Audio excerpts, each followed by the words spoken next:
At nag-browse lang ako kasi matagal ko nang hinahanap yung uri ng itong ang tinatawag na millionaire snake plants, Congo, Mansoniana, yun yung mga ilan sa pangalan niya, no?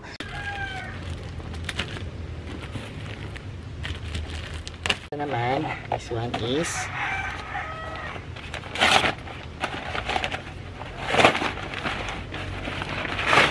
Yaran!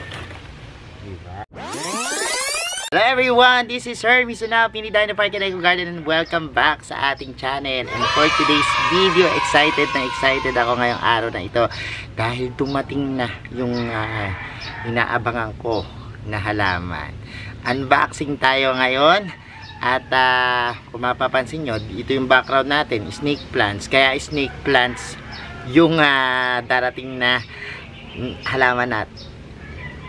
Kaya snake plants yung dumating na halaman natin, ano. Familiar ba kayo dun sa millionaire snake plants? Tinatawag ding Congo, tinatawag ding Mansoniana. Pero this time kakaiba yung dumating nating halaman. At ako'y gusto ko na talagang buksan, ano, at di na makapagpigil. Kaya naman samahan nyo ako ngayong araw na to. Kung ready na kayo mga ka-MVP, tutok lang po.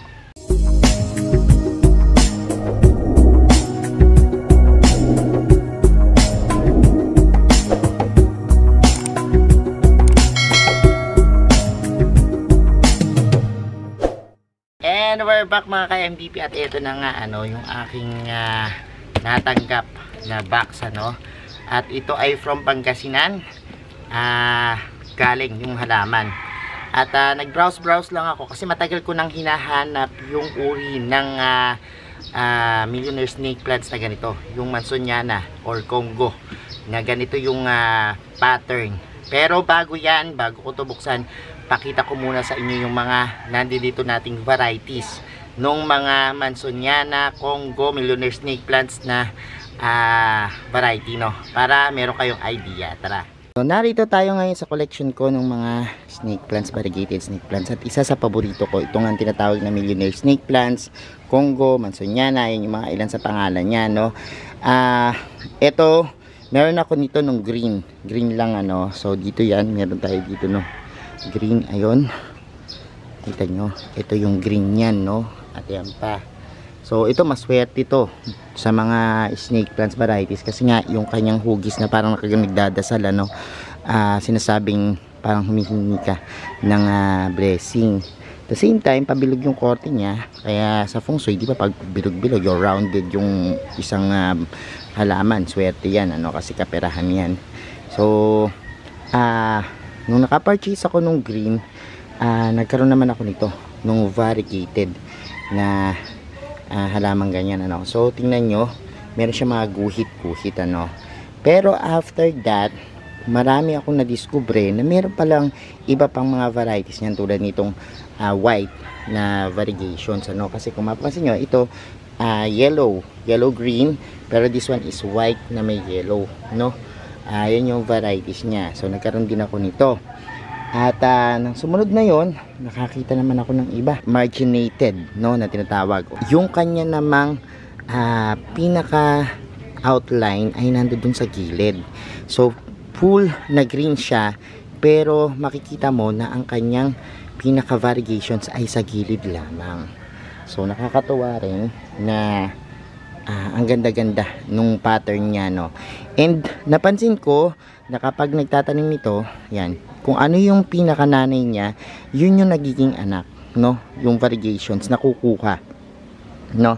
Unlike nung ibang plants na iba-iba yung lumalabas na variegations, may matingkad, pero dito sa mga Mansoniana, makikita mo na consistent yung paglabas ng kanyang variegations, kasi kung ano ang nanay, yun rin yung anak, no.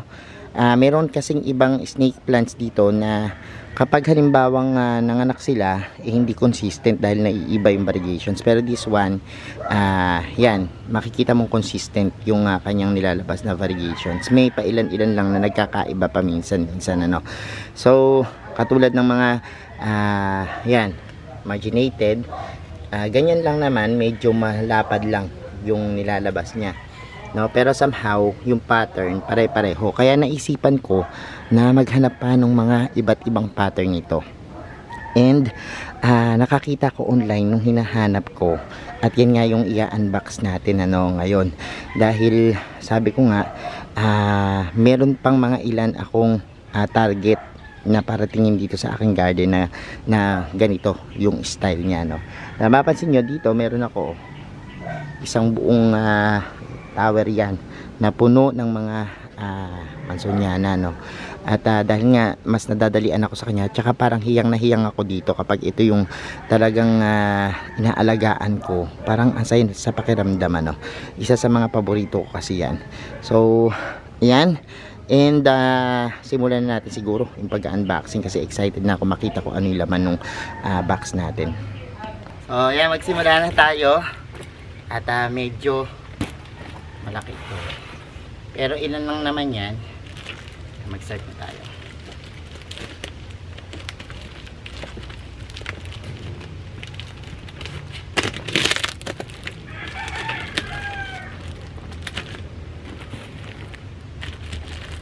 Ito mga ilang weeks ko na itong in-order. Pero in-air dry pa kasi ito. Kaya medyo matagal. So ayan, tingnan natin. Puro ito na sa gilid.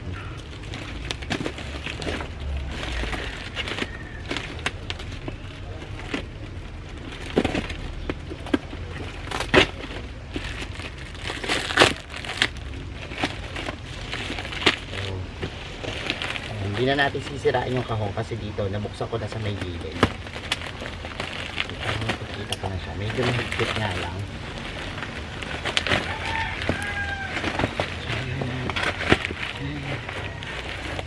Parang ang laki. Ang laki niya.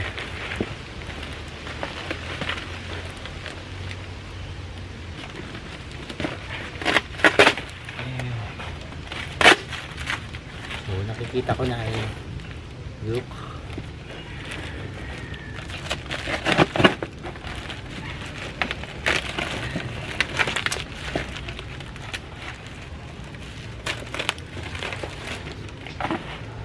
Masyado siyang ano yung ating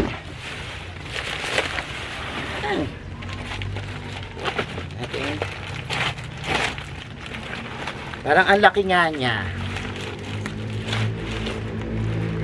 So eto dalawang klase to. Actually yan, in-air dry niya pa kaya medyo matagal. So unahin muna natin tong isa. Dalawa yan, isang single tsaka isang double leaf, no? So this one yung isa. Ayan.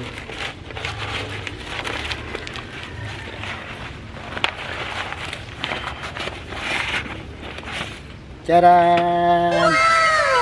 Diba? Ang ganda niya. Ayan. And I think kailangan muna tanggalin natin itong one. So ayan siya, look. Napakaganda. And full yung kanyang variegations, ano. Napaka full nung kanyang variegations at makita nyo naman na konti lang yung kanyang pinaka green. And yun yung hinahanap ko before, yung full na variegations. And yung isa naman, this one is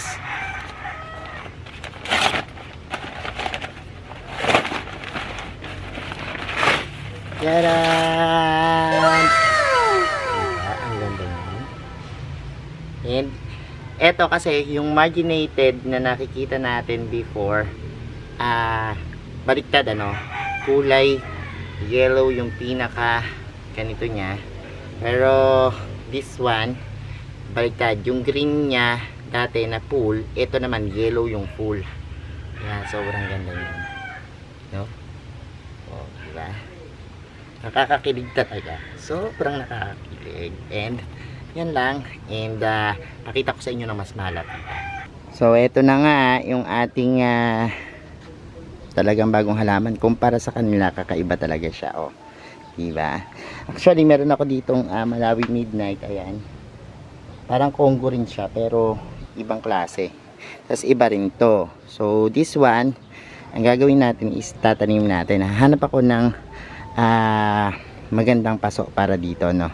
So samahan niyo naman ako sa paglilipat nito, no, sa susunod nating video, kasi hanapan ko siya ng magandang pwesto dito. Nag-iisip pa ako ngayon kung itotori ko siya dito, pero feeling ko dito ko siya lalagay sa medyo gitna o basta kung saan, no. Maganda o kaya dito para medyo mataas siya. So hanap ako ng clay pot na mataas, tapos doon natin siya iriripat, no, para maganda sa garden. Isipin ko kung saan ko siya dito ilalagay. So yan muna for now, and antabayanan nyo yung ating pagtutok dito sa mga snake plants nating bagong unvax, ano, yung ating golden, no, golden mansoniana ang tawag ko dyan, no, dahil dun sa kanyang pagka gold, pagka dilaw na pool, no, full moon siya yung variegation siya, kaya yan. So sa mga interesadong bumili nito, lalagay ko dito yung pinagbilhan ko, no, si Sir, para makita nyo at maka-order din kayo sa kanya kung interesado kayo sa ganitong klase ng snake plants, ano. So ayan mga ka-MB, pinapanood nyo na yung ating exciting na unboxing nitong ating golden millionaire snake plant na napakaganda. And yan, thank you so much sa inyong panonood ngayong araw na ito. At sa mga hindi pa po nagsasubscribe sa ating YouTube channel, kung bet na bet nyo po yung ganitong usapan, plants and gardening, at saka mga bagong halaman natin, ay mag-subscribe na po kayo, no? Huwag nyo po kalimutang i-hit yung notification bell para laging updated sa aming latest uploads, pati po sa iba't iba nating social media accounts, sa ating TikTok, Instagram, Facebook page. Search nyo lang po Hermie Sunao or Mini Dino Park and Eco Garden, makikita nyo na yan. Salamat ng maraming mga ka-MTP, and this is Hermie Sunao, nagsasabi sa inyo ng happy planting. Bye!